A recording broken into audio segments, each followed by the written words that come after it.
우리 무슨 세대라는 표현 많이들 하죠. 요즘 젊은이들을 말하는 MZ세대, 그리고 X세대, 밀레니얼 세대, Z세대 등등 그 표현도 참 다양합니다. 특히나 이런 다양한 세대들 중에서도 가정에서는 부모님의 부양 그리고 자녀의 양육을 함께 해야 하고요. 직장에서는 베이비 부머 세대인 직장 선배들의 눈치를 보며 보수적인 신입 시절을 보냈고요. 선배가 된 지금은 MZ세대인 요즘 후배들의 눈치를 봐야 하는 세대가 있습니다. 지금의 40대들, 이런 세대를 일명 낀 세대라고도 하는데, 자, 오늘 돈키호테 초대석 시간에는요, 저서 낀 세대 생존법과 굶주린 마흔의 독서를 출간한 변한다 작가와 함께 우리 사회에서 낀 세대의 의미가 뭔지, 또 이런 낀 세대들의 고민과 생존법은 과연 무엇인지에 대한 이야기를 나눠보도록 하겠습니다. 자, 작가님과 인사 나눠보죠. 안녕하세요. 안녕하세요. 네, 반갑습니다. 일단은 저희 청취자분들과 인사 한번 나눠주실까요? 네네. 안녕하세요. 저는 변한다 작가이고요. 네. 2021년에 40대 직장인 여성을 다룬 낀세대 생존법과 작년 9월에 굶주린 마흔의 생존독서라는 책을 쓴 변한다고, 저는 직장생활 20년차 직장인입니다. 네, 네. 반갑습니다. 네. 환영합니다. 궁금한 게 예. 변한다, 네네. 필명이시죠? 네네네, 맞습니다. 왜 변한다라고 지으셨어요? 2021년에 낀세대 생존법 같이 썼던 서이라는 작가가 있습니다. 네. 그분도 이제 이름이 서가인데요. 저희가 이제 40대, 50대를 지나면서 느끼는 게 뭐냐면, 사람이 늙으면 늙을수록, 나이가 들면 들수록 변하지 않고 오래된 관습을 고수하고 정체되고 고인물이 되잖아요. 그런데 우리는 그러지 말자. 서서히 변해보자. 그래서 서서히 변한다로 지었습니다. 그 친구가. 네네. 그래서 두 분이 함께 책을 내실 때 서서히 네. 변한다, 두 명이 네네. 함께 썼다. 네네, 맞습니다. 그 이후에 따로 책을 쓰실 때도 네. 서서히 작가, 변한다 네네. 작가. 네네.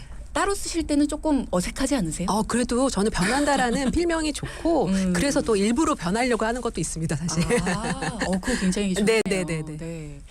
자, 작가님께서 본인이 쓰신 책에 대해서도 잠깐 앞서 말씀을 주셨는데, 낀 네. 세대 생존법, 네. 굶주린 마흔의 독서법.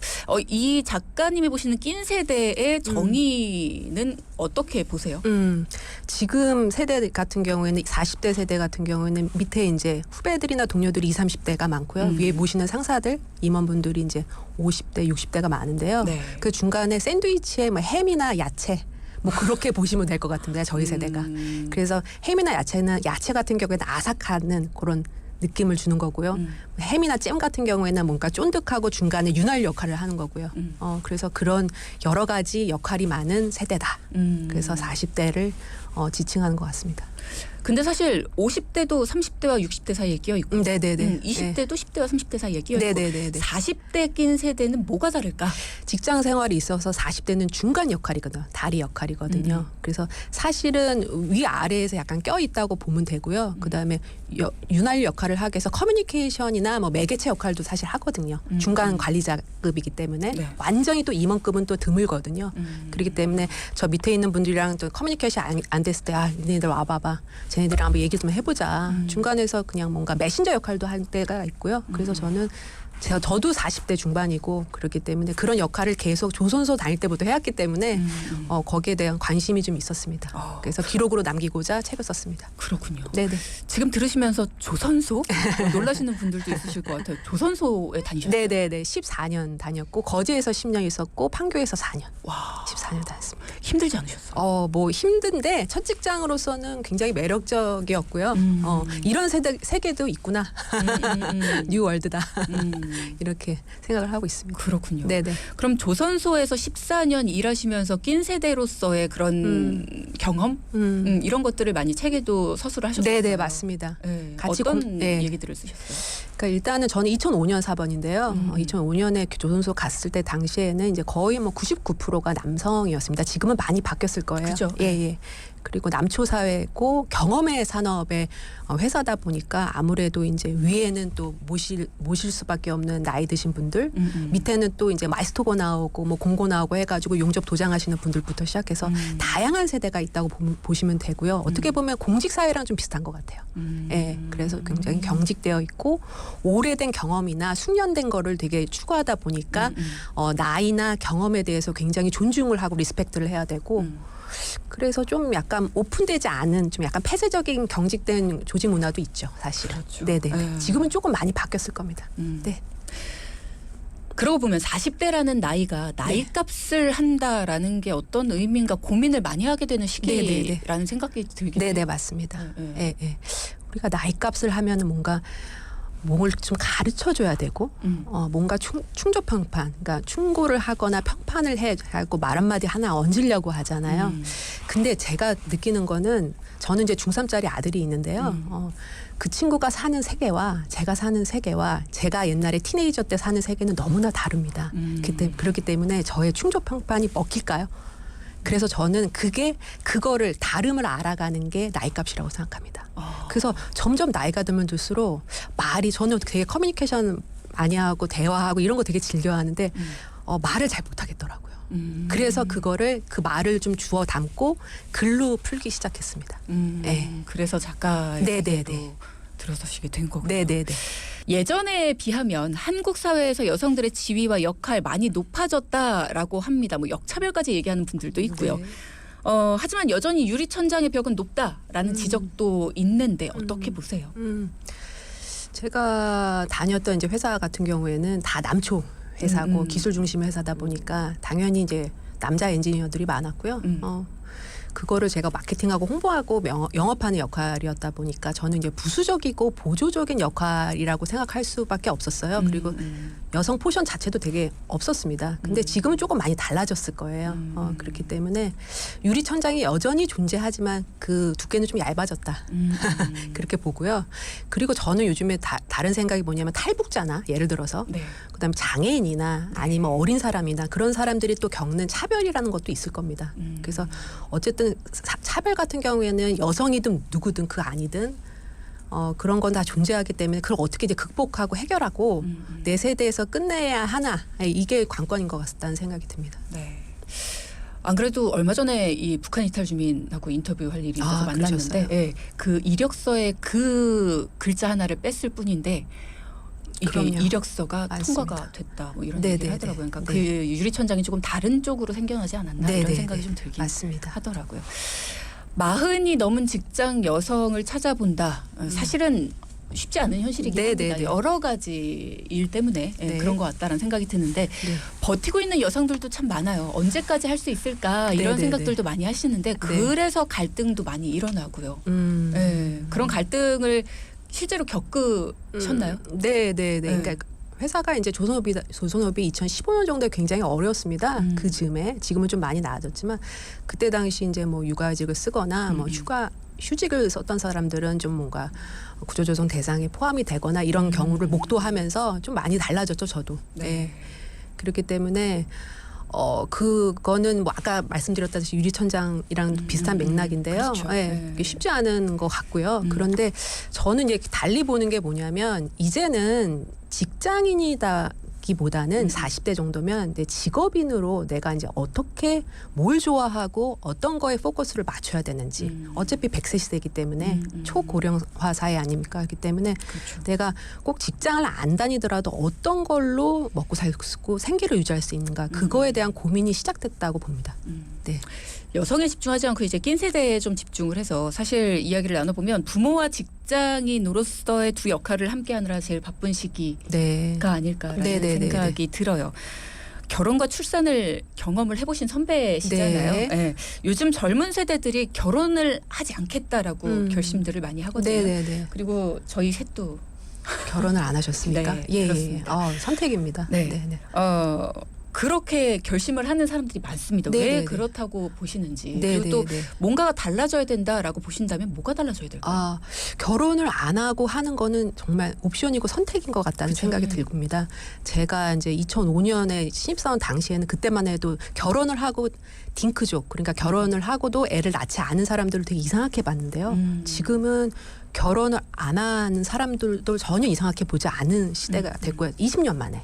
그다음에 아이를 낳지 않는 것도 굉장히 자연스러운 선택입니다. 그래서 저는 이걸 문제라고 보지 않고요. 자연스러운 현상이고 시대적 흐름이다라고 봅니다. 근데 단 나라에서 저출생 관련돼 가지고 지금 문제로 지적을 하고 그다음에 뭐 수석 같은 것도 도입을 해가지고 여러 가지 뭐 정책을 피지 않습니까? 네. 그거는 나라에서 가장 중요한 거는 이제 노동력이 이제 뭐 늙어가고 새로운 뉴한 노동력을 데리고 와야 되는데 그게 좀 어려워서 저출생 문제가 있는 거잖아요. 그거는 뭐 이민청이라던가 아니면 뭐 캄보디아나 뭐 베트남이나 이런 좋은 분들을 뭐 이민을 쉽게 한다거나 그런 식으로 풀어야지 젊은 세대한테 뭐 애를 낳아라 결혼을 해야 된다 그게 진정한 성인으로 되는 뭐 지름길이다 이렇게 얘기해서는 안 될 거라고 봅니다. 저는 자연스러운 시대적 흐름을 받아들여야 된다. 이건 옵션이다. 선택이다. 이렇게 봅니다. 주위에도 사실은 40대인데도 불구하고 결혼을 하지 않은 분들이 너무나 많고 돌아오신 분도 많습니다. 그렇죠. 제 주변에도 참 많긴 한데 네네네. 여러 가지 정책들이 뭐 너무 현실하고는 좀 멀다 뭐 이런 네네네. 얘기들도 있잖아요. 네네네. 실제로 경험해 보신 분으로서 네네네. 네, 그런 부분이 도움이 되지 않는다고 보세요. 도움이 별로 안 되고요. 그러니까 저는 뭐 그러니까 뭐 아동 수당이나 보육 수당을 받은 세대는 아니라서 저는 아이가 중3이기 그렇죠. 때문에 중학생이니까. 그리고 아이를 갖다가 키우고 뭐 기저귀 사고 뭐 이런 거가 그것도 중요하지만 애를 이제 사교육을 집어넣어서 온전히 그 애를 키우는 과정에 있어서 굉장한 코스트가 많이 들어갑니다. 그렇기 때문에 그거에 대한 얘기는 전혀 없죠, 사실은. 예. 많은 분들이 좀 공감을 하실까요? 일단은 여러분의 의견도 좀 들어보고 싶고요. 이제는 마음을 단단히 먹고 퇴직이나 퇴사를 걱정하기보다는 평범한 일상 속에서 작은 재미부터 찾아보려고 시도 중이다. 네. 이런 글을 쓰셨어요. 네네네. 어떤 재미를 찾고 계신가요? 그러니까 저희는 행복이 되게 멀리 있는 걸로 생각을 하잖아요. 뭐 어떤 자격증을 따고 어떤 공부를 끝내야지 내가 행복을 쟁취할 수 있다. 행복이 목적이나 목표가 아니고 저는 일상 속에 소소한 거를 찾는 게 행복에 대한 여정이고 과정이라고 생각합니다. 요즘에 저는 사실 5월 달부터 줌바에 빠졌는데요. 그러니까 뭔가 내가 답답하고 이게 저희 아들이 이제 중3이고 이제 사춘기다 보니까 말을 뭐 잘 안 듣잖아요. 자기가 원하는 거를 또 고집을 하는 세대고 그러기 때문에 그럴 때마다 답답할 때마다 또 일이 안 풀 때마다 저는 땀 흘리고 줌바하고 스트레스를 푸는 스타일인데요. 그러면서 저는 소소하게 행복을 찾습니다. 그렇군요. 아까 그런 얘기 하셨어요. 아들한테도 물론이고 사람들한테 이렇게 얘기를 하는 거를 누군가는 듣는 거를 좋아하지 않기 때문에 나는 그거를 글로 쓰는 네, 걸로 맞습니다. 대신했다. 그러면서 이제 네. 작가의 길로 네네네. 접어들었다. 만족하세요? 이제 글로 쓰기 시작하면서. 네네네. 그래서 저는 퇴근 후의 삶이 제 삶이 되게 소중하고 이제는 뭐라고 그럴까. 그러니까 기록으로 남기고 이게 많이 자주 까먹잖아요. 사실 나이가 들면 들수록 기억력이 희미해지다 보니까 블로그든 뭐든 인스타든 한 줄이라도 두 줄이라도 제가 이제 만약에 책을 읽었으면 거기에 뭐 원하는 문구라던가 띵 문구 같은 거가 있잖아요. 그런 거 관련돼 가지고 좀 적어보고 그때를 한번 반추해보고 나는 어떻게 생각하는지 그런 걸 적는 게 이제 습관이 됐습니다. 네. 언제 가장 내가 낀 세대다라는 거를 좀 실감을 하셨어요? 40대가 들어서면서 이제 애도 키워야 되고 그다음에 뭐 내가 이제 뭐 엄마로서 그다음에 학부모로서 그다음에 직장에서 중간 관리자로서 이것저것 해야 될 역할이 너무 많을 때 낀 세대다. 여기저기 하소연할 데도 없구나. 근데 어쨌든 자기 인생은 자기가 구하는 거잖아요. 해답은 제가 찾는 거잖아요. 우리의 인생은 문제 해결의 연속이고 과정이잖아요. 거기에 해답은 어디 있지 않아요. 제가 찾는 거기 때문에 어디다 물어볼 데가 없어서 저는 그때부터 이제 책을 좀 읽기 시작했는데 결론은 제가 찾아가는 과정이기 때문에 정말 이게 껴있구나. 너무 답답하다. 이렇게 생각을 해서 낀 세대라고 생각한 것 같습니다. 네. 낀 세대 생존법. 네. 어떻게 생존을 해야 된다? 그러니까 아까 말씀드렸다시피 모든 답은 자기 안에 있거든요. 그렇기 때문에 저는 간접 경험으로서는 책만 한 게 없다고 생각해서 없어. 책을 15년 전에 전부터 읽기 시작했고요. 우리가 뭐 흔히 말하는 멘토나 선배들한테 물어보기도 하지만 그분들이 살았던 세대는 저희 세대랑 또 저희 밑에 세대랑 또 다른 세대잖아요. 그렇기 때문에 쉽게 함부로 말할 수가 없어요. 그 환경이나 처지에 있기 전까지는 쉽게 답을 얘기할 수 없거든요. 그렇기 때문에 자기의 답은 자기가 구하는 거기 때문에 저는 간접경으로서는 책만 한 게 없었다. 그래서 책을 얘기를 많이 하고 있습니다. 책 역시도 그들의 경험을 네. 적어놓은 거잖아요. 네네, 그럼 맞습니다. 비슷하지 않을까요? 네네. 그래서 취사 선택이 가능하고요. 예를 들어서 저는 중간 관리자다 보니까 밑에 이제 20대나 30대 이제 분들이랑 커뮤니케이션에 이제 소통이 어려울 때 거기에 관련된 책들은 너무나 많고요. 리더십에 관련된 책, 화술에 관련된 책, 뭐 여러 글짓기에 관련된 책, 여러 가지 책을 취사 선택하는 것도 저의 안목이거든요. 안목을 키우면서 책을 좀 읽고 책을 또 글로 정리하고 쓰는 그런 삶을 살고 있습니다. 요즘에 문해력이 상당히 떨어진다 이런 기사가 있더라고요. 네네, 맞습니다. 요즘 젊은 세대들. 그래서 뭐 어린이집에서 중식을 제공한다. 예. 그랬더니 우리 애는 한식 주세요. 뭐 중식 줍니까? 뭐 이런 얘기들도 전화를 했다는데 네네. 그런 거 보면은 어떤 생각이 드세요?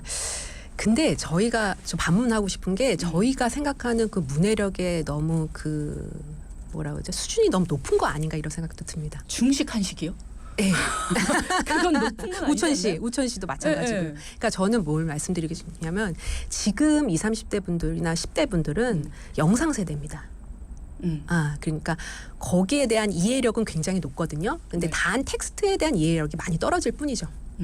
반문하자면 저희는 영상 세대는 아니거든요. 네. 저희는 텍스트 세대이기 때문에 반대로 영상에 대한 이해력은 떨어지고 뭔가 기획력은 떨어지지만 텍스트에 대한 뭐 그 문해력은 높은 게 사실이거든요. 근데 트렌드가 어쩔 수 없습니다. 그렇기 때문에 거기에 대한 그 기대를 좀 저는 하향 평준화가 되더라도 좀 낮추고 진짜 문해력을 높이고 싶으면은 책을 많이 읽어야 됩니다, 사실. 근데 그게 너무 어려운 시대잖아요. 저희 아들도 책을 읽으라고 하고 제가 직접 보여주기도 하지만 그게 너무 어렵더라고요. 근데 하물며 어떻게 다른 사람들이 책을 읽겠습니까?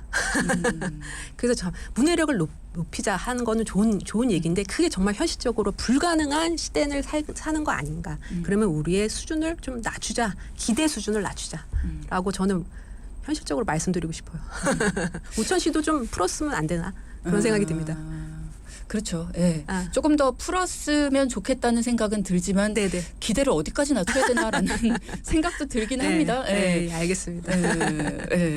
약간 우리가 중간을 찾아야 될 것 같긴 해요. 접점을.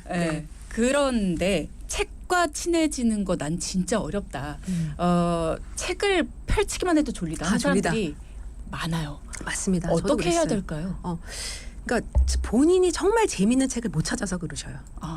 저도 맨 처음에는 제가 거제도에서 왔다 갔다 할 때는 그 편도가 한 4-5시간이었어요. 그러면 왕복이 한 10시간이잖아요. 그렇죠. 그때 뭐 중간에 막 자기도 하고 그냥 펼치면은 그냥 졸기도 하고 엎어서 자기도 하고 뭐 여러 가지를 했는데 제가 정말 좋아하는 책을 딱 집어드는 순간 잠이 안 오고 내리기가 싫더라고요. 그러니까 그런 책을 찾으시면 됩니다. 흐름이 끊길까 봐. 네네네.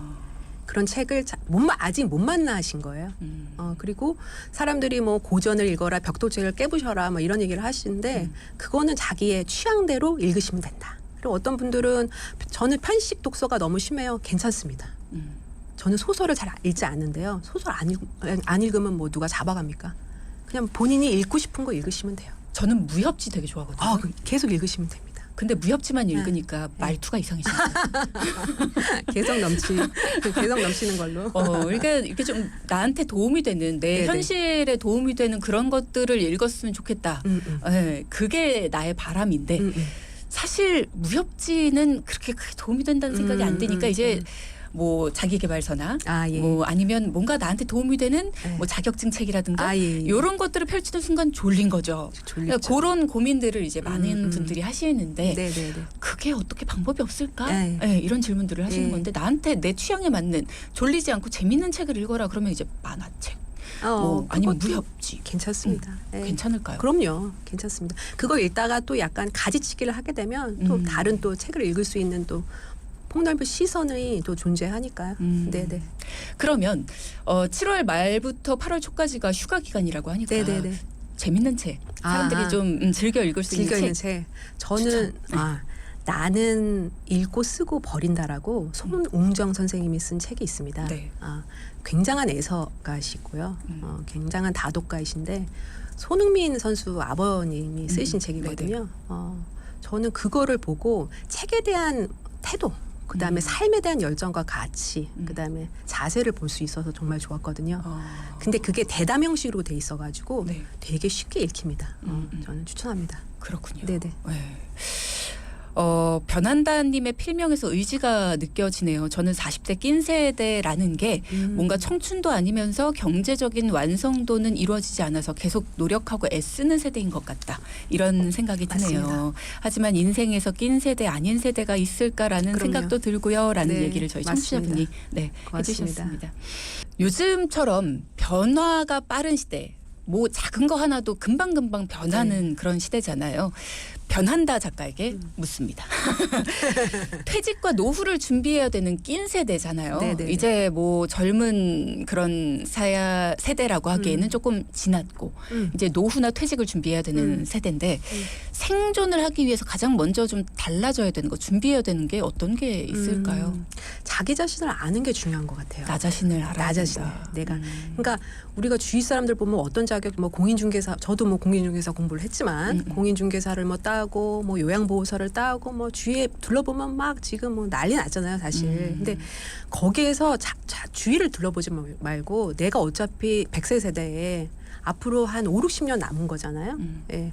그러니까 앞으로 내가 뭘 먹고 살고 어떻게 생계를 꾸릴 것인지에 대한 그 자아 성찰이 되게 필요한 것 같아요.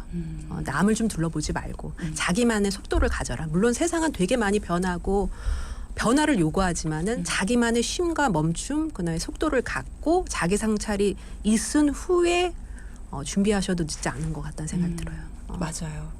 면접을 준비하시는 그런 이제 학생들, 그런 학생들한테도 늘 똑같은 얘기하죠. 나 자신을 좀 알고 나서 네. 내 장점, 단점을 얘기를 해야 되는데 그러지 못한다. 근데 똑같은 것 같아요. 은퇴나 퇴직을 준비하시는 분들도 그냥 내가 퇴직금이 얼마가 나오니까 치킨집이나 해볼까? 뭐 이게 아니라 네. 그리고 내가 지금 이 일이 끝나고 나서 어떤 일을 해야 되나 주변 보니까 진짜 요양보호사 따던데 그러니까 그거 따는 게 아니라 내가 정말 뭘 하고 살아야 되는지 네. 좀 진지하게 나한테 네. 뭐가 맞는지 예.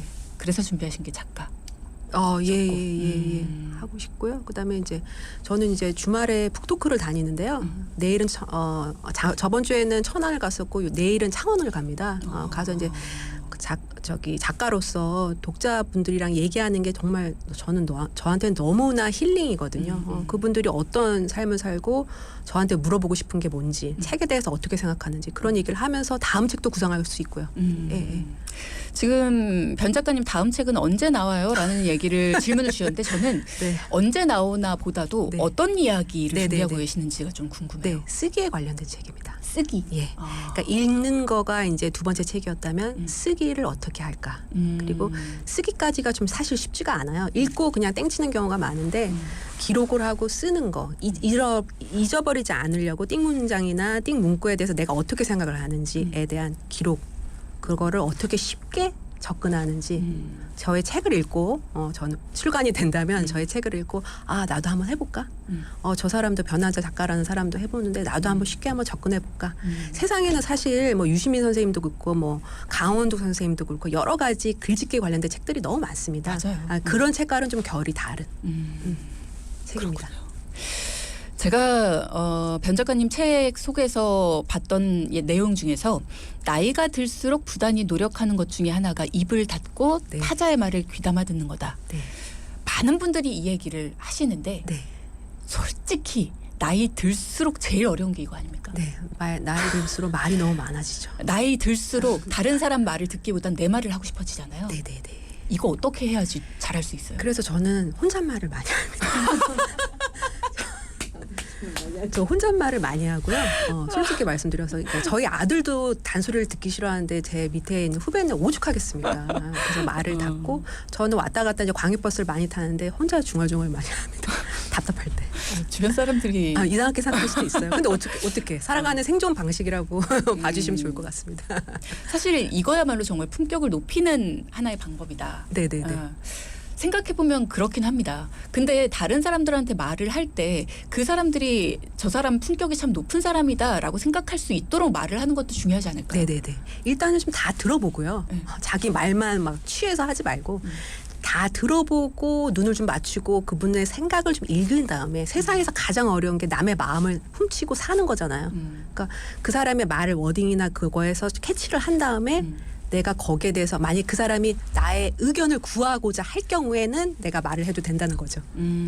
듣고 그냥 끄덕이고 공감만 해줘도 충분한 거 아닌가 커뮤니케이션에는 꼭 제가 보태고 말을 해야 되나요?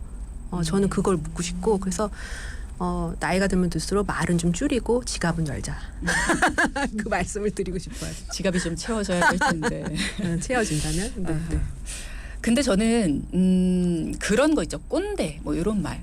그런 말이 굉장히 저는 안 좋아하는 말 중에 하나거든요. 거슬리세요? 그러니까 거슬린다는 이유가 연세가 드시고 경험이 쌓인 분들에 대한 존중이나 배려가 저는 필요하다고 보는 그럼요. 사람 중에 맞습니다. 하나거든요. 네. 그러니까 그만큼의 경험과 연륜이 쌓였으면 그 사람의 그 경험과 연륜은 돈을 주고도 못 사는 거기 때문에 그거에 대한 배움의 자세가 필요하다고 생각을 해요. 그래서 그걸 잔소리로 여기고 그 사람이 딱 입을 여는 순간부터 아우 꼰대, 아우 잔소리. 전 이 태도부터가 좀 고쳐져야 돼요. 그럼요. 근데 일단은 나이 든 사람이 입을 열기 시작하면 무조건 잔소리. 그리고 그런 사람들은 입을 열기보다는 무조건 지갑부터 열어야 돼. 저는 이거나 아니면 귀부터 열어야 돼. 이런 이 사회적인 분위기가 좀 있는 것 같아요. 예, 맞습니다. 근데 받아들이셔야 돼요. 내가 너무 보수적인. 그러니까 날씨처럼 이런 변화는 받아들이셔야 됩니다. 오늘 이렇게 후덥지근한 것도 날씨는 이게 우리의 의지나 우리의 그 취향과 전혀 상관없는 거잖아요. 자연현상이잖아요. 제가 말씀드렸다시피 받아들이셔야 된다. 이거는 어쩔 수 없는 우리가 시대적인 변화고 겪어야 될 트렌드다. 받아들이셔야 된다. 마음을 좀 내려놓으셔라. 주문을 걸고 싶습니다. 그래서 제가 결혼을 안 합니다. 제가 엄마가 될 수가 없을 것 같습니다. 저는 제 아이와 항상 싸울 것 같습니다. 조카랑 벌써 싸우고 있기 때문에 그렇군요. 자, 오늘 변한다 작가와 함께 이야기를 나눴고요. 시간이 벌써 마무리가 되어 갑니다. 제가 책 속에서 작가님이 스스로를 표현한 그 문장 하나에 굉장히 궁금했어요. 나는 겉은 데킬라, 속은 막걸리 같은 여자다. 이 표현은 무슨 뜻일까요? 겉은 사람들이 되게 무서워하더라고요, 저를. 강한 여자로. 강한 여자로 보는데 저는 그 막걸리에 그 누룩을 뺀 부드러운 여자입니다. 아닌 것으로.